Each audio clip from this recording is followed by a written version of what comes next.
How y'all doing? For this video, I'm going to show off another miniature I had 3D printed at the public library. I bought the STLs on mymanufactory.com. I'll tell you who made those in a minute.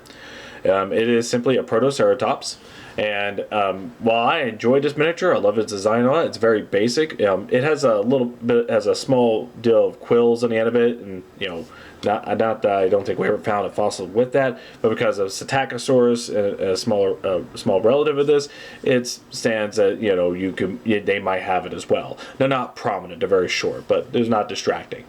Okay, so it's a nice 3D printed miniature. I had to fix something off that out because when it this is the second time I had it printed.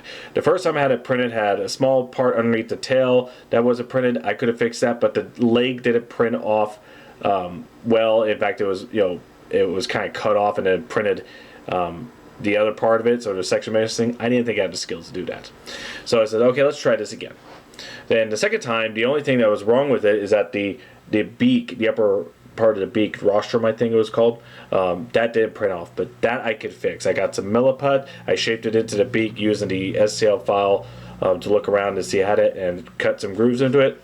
Couldn't tell the difference. You'll see that in the slideshow.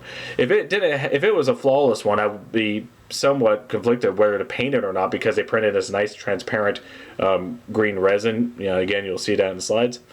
But because of that, fixed up the beak, I decided to paint it anyway. So let me show you who designed this miniature. The designer of this Protoceratops I'm about to show you is from Dino and Dog. You can find them in mymanufactory.com. But while they do a few animals and even a few dragons, the vast majority of their work is dinosaurs, and nicely accurate ones at that. You can find whole dinosaurs, busts of dinosaurs, even Christmas ornaments. So if you take a look around, I think there's plenty you can enjoy here. Just to let you know, when I got this STL file I had it printed out, I didn't realize how big it was going to be.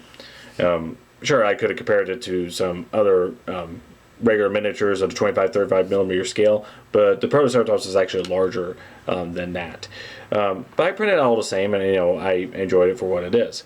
However, with 3D printers, you could shrink it down to the size of the miniature tabletop scale. All you gotta do is just take a regular band-size miniature and scale it down to where the Protoceratops is about the size of a large pig compared to the miniature.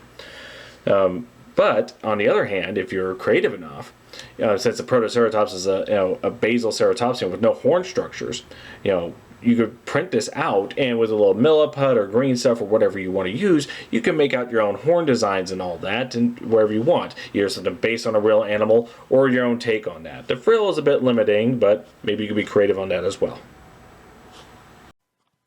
The color pattern I've chosen is from the Dinotopia series, particularly the Protoceratops character of Bix. She is a translator and ambassador of Dinotopia. She's prominent throughout the series there, and it's a very nice, simple pink top with a yellow underbelly. Not so hard to do. So I'm not being original. I'm not even the first one to even do this. I just want my own take of this. So here we are. Now I'll show you the slideshow about the resin, the primer, and the finished results. I hope you all enjoy it. Thank you all for watching, and have a nice day.